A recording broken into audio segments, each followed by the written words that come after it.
I was always attracted to the idea of creating digital content. Designs, pictures, fan arts, and I was recording her without her consent. And I think that was really much what helped me to make the first video. Today I'm continuing my conversation with Ruslan. We talk about creativity, content creation, and identity in the digital age.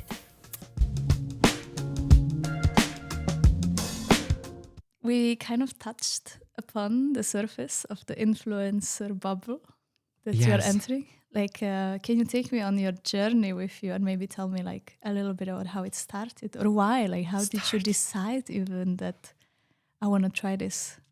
How did that transition happen or how did it develop in that way? I mean, to me, I was always attracted to the idea of creating digital content. Yeah. And it was since the childhood because I discovered Photoshop when I was like 6, 7. That was not intentional. Sorry, that was not intentional. But legit, it was around that age, And yeah, and there, everything started with, I don't know, designs, pictures, fan arts, all of the different stuff, And then slowly, I started to, start to edit videos. Then we were filming some silly videos with my friends and everything. Then when I moved to Denmark already, I started to take music, for example, much more seriously, because before I was just making techno tracks with my friend being super drunk and talking shit over it, which was, I think it was fantastic, guys. You should try it. You should just record your friends when they're saying nonsense and then make techno tracks out of it. This is amazing. But that was exactly the start, for example, of my musical journey. It was exactly this kind of thing that I'm like, I want to make techno tracks with my friend talking shit over it. That's it. And I was recording her without her consent. And then at the end, it was very funny. But then, when I moved to Denmark, it became much more serious because I'm like, okay, now I didn't master my music production skills, but can I take it seriously? What I would like to, what kind of music I would actually like to create, what kind of messages I would like to put into it and stuff, And it started not with the lyrics in the beginning, but it started, with just producing some more experimental electronic stuff and everything, and basically still learning on how to create music. That I was sticking with for quite some time, but then I always had at the back of my head these kind of video types things. Okay. This kind of vlog, these yeah.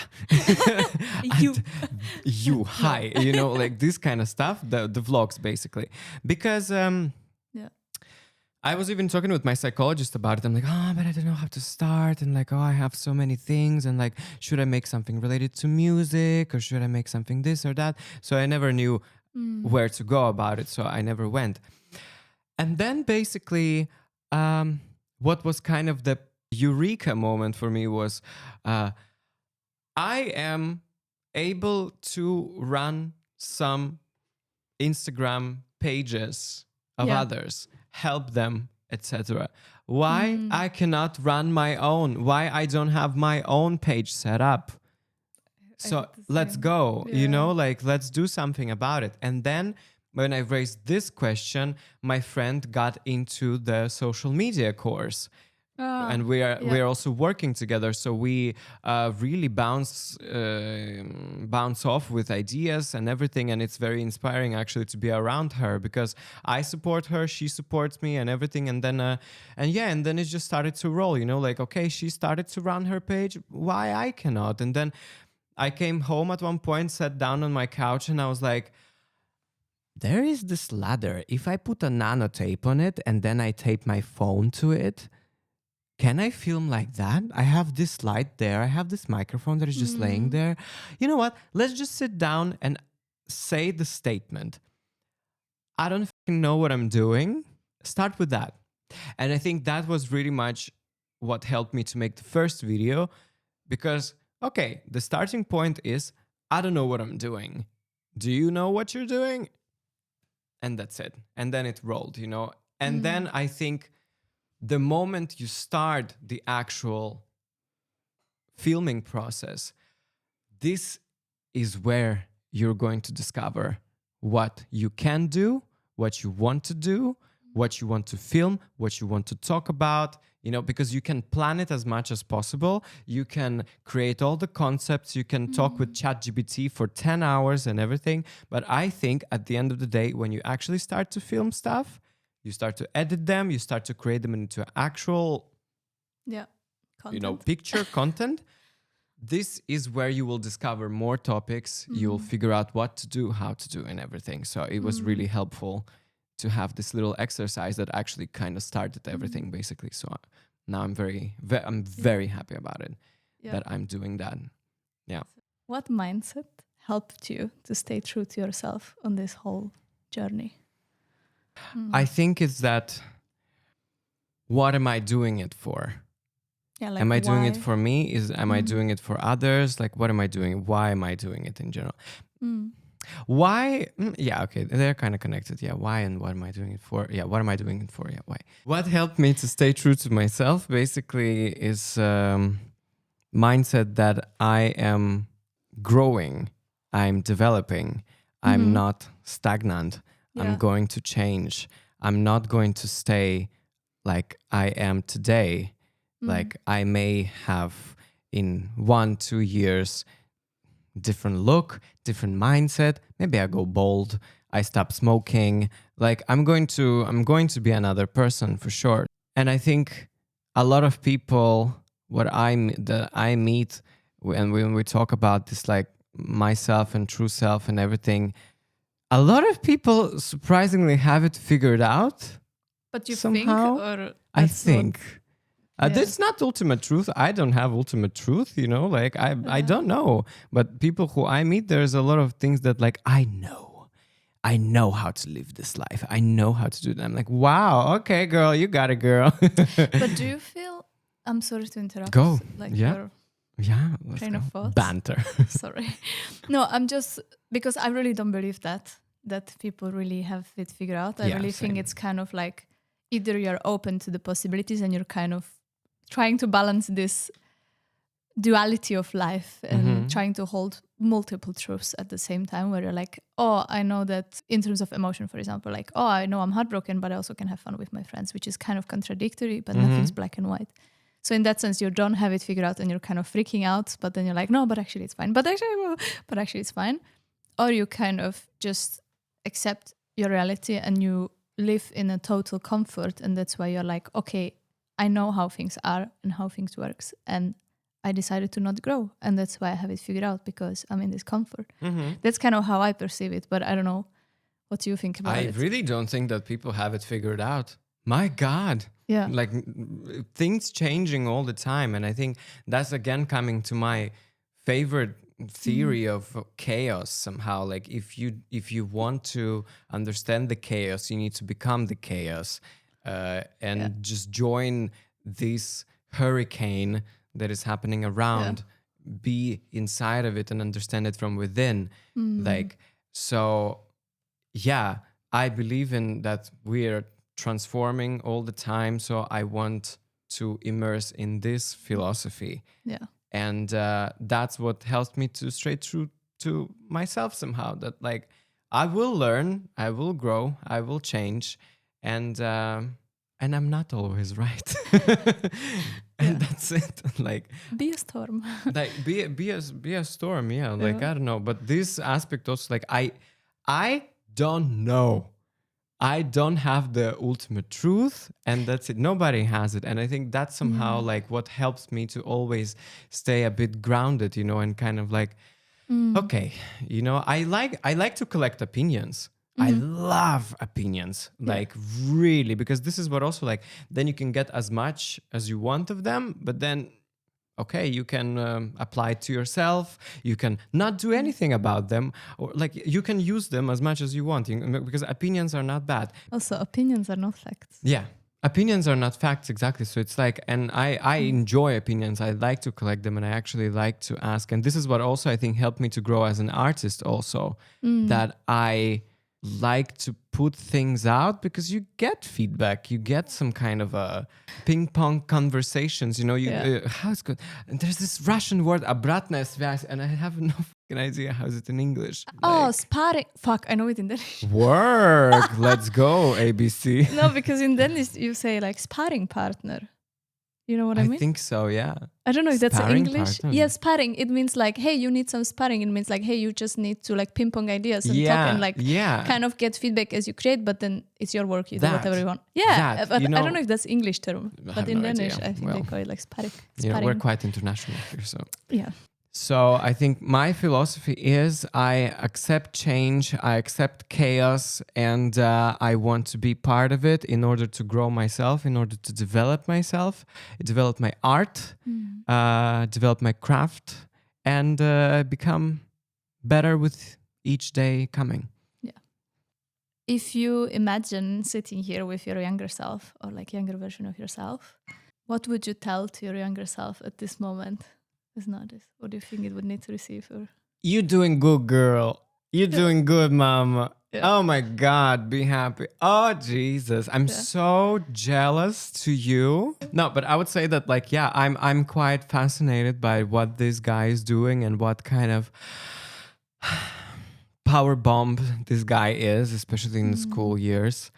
How brave and how just not caring about not opinions, because we like opinions, but about some kind of, I don't know, negativity that can storm into you, you know, like haters or anything, you know, and like, and it's I said that maybe I didn't have much of bullying and everything, but of course there were, you know, side eyes and everything. So, yeah. So I'm very happy who I was back then. I was quite a bitch though.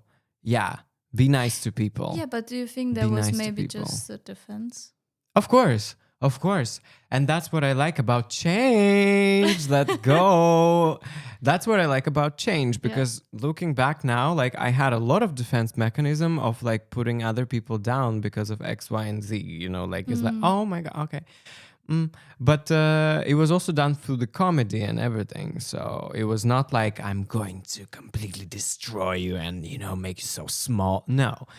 But I was definitely quite rough on people a lot, and very emotional and everything, and very not good with words.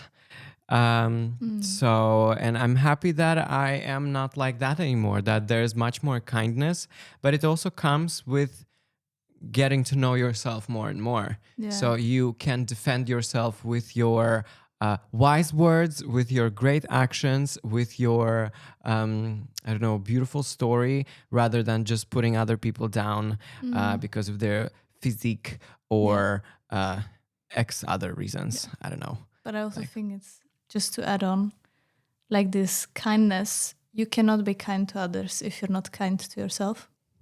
So I feel like maybe that's also what changed. But yeah. I don't know. Yeah. I'm just assuming here. Yeah.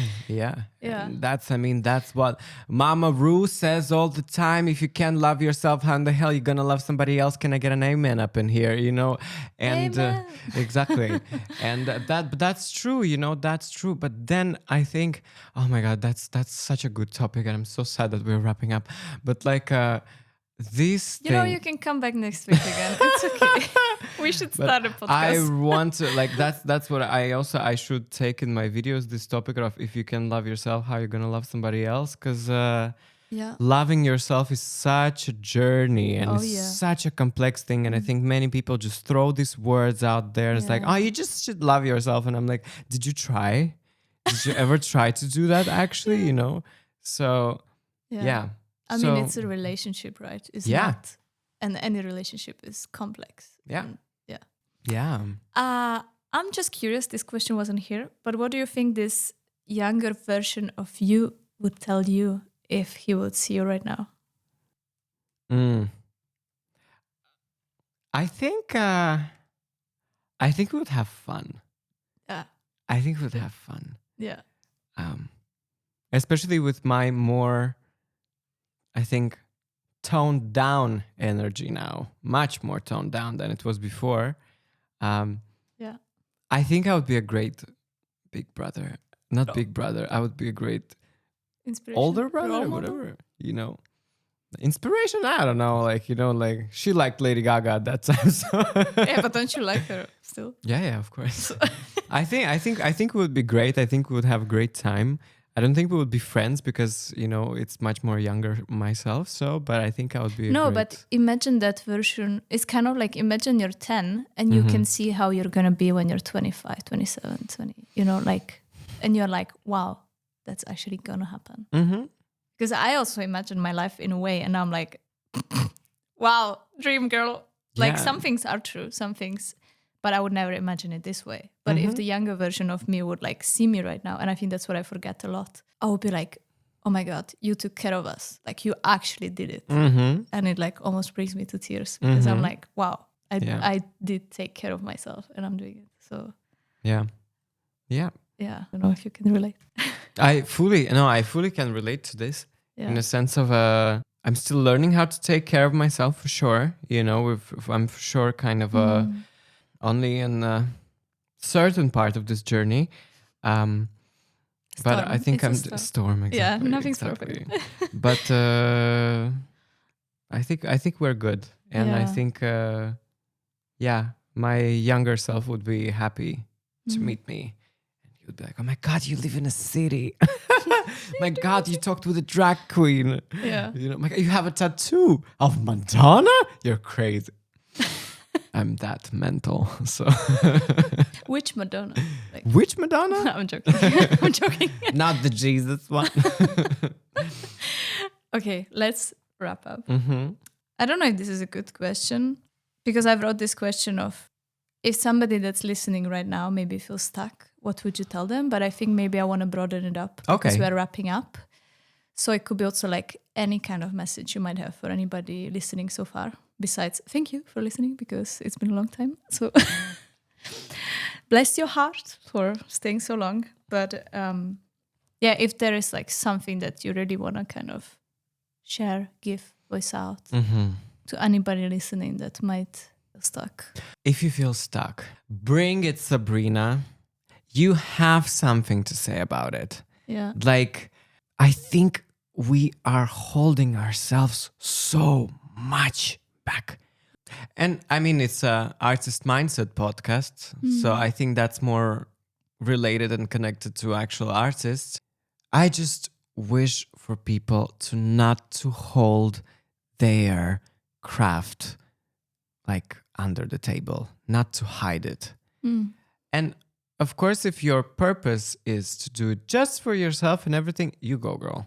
But if people who are saying, you know, like I would like to, you know, grow and develop and have this and have that, but then, but like I don't want to share because of X reasons and everything. Yeah. Oh my God, I'm shaking about this, you know, and because why is it so emotional to me? Because I discovered the beauty of sharing things, even when like you also develop and grow and you become better with your craft when you share it, because you're not only getting feedback, you are posting it. This is it. It's time to put a dot on this material. That's it. I cannot perfect it anymore.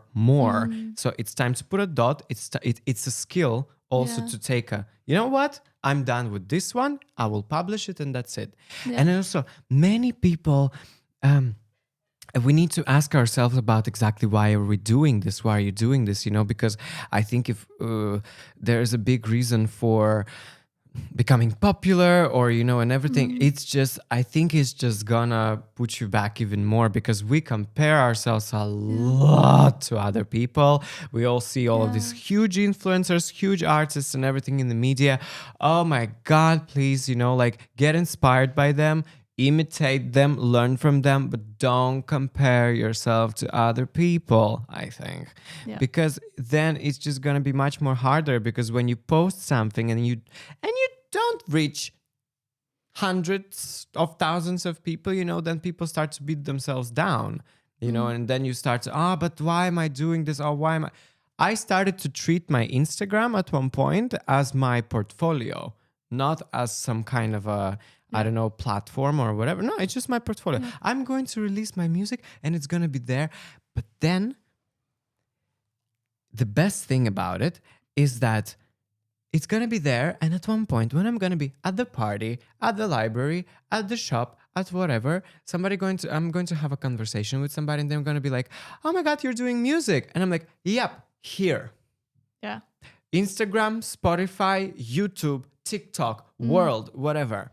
But you can show your craft to other people. Because what I also see sometimes that I meet some people and it's like, oh my God, you do music? And they answer yes, but they have nothing to show. And that's sad, I think. Because like this way, like you can, again, get feedback, just broaden your community and whatever. But I accepted that, okay, I have a portfolio. It's very slow in making. Yeah. It's like not empty, but the posts are going to be there already 2 years old. There was no, for a year or whatever, no new post for a year, but it's there. I have something to show. I have something to share. That's it, you know? So please, please, please, please, please don't hold yourself back. Share your stuff, show it to other people, reach out to other people and everything, because it's not scary. There's so many cool, helpful people around. My God. Wow. Yeah. Like, you just gave me a realization, actually. Yeah. Yeah. Like now when you said this, actually, I was thinking a lot about a lot of things. Like you have to be kind to yourself because it takes a lot of acceptance and kindness and support from yourself to be able to share and be like, okay, it's not perfect, but I'm going to put it out. And also abandoning your field. But now when you said about a lot of cool people that are out there also be helpful, it reminded me, like, you know how a lot of people talks about like the universe and like you receiving whatever you deserve, but it's tied to your belief, like what you believe that you deserve and all that. So you have to also be open to receive. And I think we block ourselves a lot from that. And it's like, it's the same, because maybe you are afraid of like putting yourself out there or uploading it on Instagram or not anywhere, Spotify, because you are afraid that people are not going to receive you in the way you want. But it's just fear. Yeah. And I think we should always ask ourselves also, like, what's the worst that can happen? Yeah. Because nothing's gonna change if nothing changes. Like, if you don't put it out there, nothing's gonna happen. Nothing is gonna happen, exactly. And you know, like, I know this amazing guy, amazing producer. Like, he's also a DJ. I love stuff that he does. You know, and I talked to him very recently, and he was sitting on his material for 3 years. You know, and he has an important, valid, like, personal message behind it, you know, and everything. It's like he put a lot of meaning to it, personal meaning to it, you know. And I think he's holding himself back from releasing it so much because it's like, oh, but why am I releasing it? Because nobody's going to listen to it anyway. But if nobody's going to listen to it, then put it out. Yeah. It's the same like if it's on your computer, then already nobody's listening. So why not just try? Exactly. And let it see the light of the day. And there's also so much of this, like, that he cannot let go of this, some kind of perfectionism that is like, oh, I need to listen to it again and maybe change. Oh, it's not perfect yet. It's not perfect. But that's what I mean about acceptance and the kindness, you know? Yeah. And about, you know, these beautiful people around and, like, you know, that you need to trust people. This is how I ended up here. Yeah. Basically. And I knew you for a long time, you know, and everything, in a sense, like, not that we were friends or anything, but, you know, you were in a energetic aura bubble of Aarhus, Denmark, whatever experience of mine, you know. But then it took me to start making videos and upload the things then until Martina would text me, oh, you know, like, my God, it would be nice to have you on my podcast. Okay, let's go. Let's make it. Let's have it. And this is why I'm like, there are good people around, and some of them will even reach out by themselves to you. So this is how the universe throws them to you. But you need to plant the seed yourself in order for tree to grow. Yeah. I love another saying, which is, you can bring the horse to the water, but you cannot make it to drink it, or something like that. So Yeah, because I also have a friend that's like amazing artist, and you cannot make him put himself out there even though he wants it. And it's like, I love you, I support you, I will speak to you for hours, but again, I cannot make it for you. So Exactly. yeah. Thank you for today. Mic drop. I hope this made sense. And should we, now that it's empty? Beautiful. Thank you so much for listening. Thank you for coming on. Always and forever. Yeah. Let me know if you want Ruslan back. I would love to have a podcast with you, actually. I feel like it would be nice to have this sparring. Sometimes I miss so anytime if you want to.